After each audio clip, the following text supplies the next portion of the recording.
కొంచెం అంటే పెద్ద యాక్సిడెంటే జరిగేది మాకు. ఇంతకీ ఏం జరిగిందో చెప్తా, వీడియో లాస్ట్ వరకు చూడండి. మా అక్కకి ఆపరేషన్ జరిగి ఇది 3rd డే అనమాట. సో నేనైతే మా ఇంటికి అయితే బయలుదేరుతున్నాను. ఎందుకంటే మా అక్క చాలా వరి అవుతుంది వాళ్ళ పిల్లల కోసం. సో నేను వెళ్తే వాళ్ళు చాలా హ్యాపీగా ఫీల్ అవుతారు. వాళ్ళ అమ్మ లేకపోయినా నేను ఉంటే చాలా హ్యాపీగా ఫీల్ అవుతారు అనమాట. అందుకని అయితే వాళ్ళ కోసం వెళ్తున్నాను. బట్ స్టార్ట్ అయినప్పటి నుంచి ఎండ్ అయ్యే వరకు మొత్తం వర్షమే పడుతుంది. ఫైనలీ ఆ ట్రాఫిక్ లో ఎలాగోలా ఇరుక్కొని బయటికి అయితే వచ్చేసిన.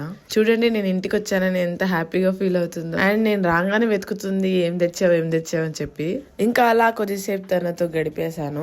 మీ దగ్గర తీసుకెళ్తాను వెళ్తావా అంటే నేను వెళ్ళను నీ దగ్గరే ఉంటా అని అంటుంది. ఇంకా దాని తర్వాత అయితే వంట కూడా చేసేసాను. నాతో పాటు శివ రాలేదు కదా, సో తన కోసం స్పెషల్ గా ఒక వీడియో చేసి పంపించాము. ఇంకా దాని తర్వాత అందరం తినేసాము. ఇంకా హాస్పిటల్లో మా పెద్దక్క ఉండే, క్యారేజ్ అయితే తీసుకెళ్లాము.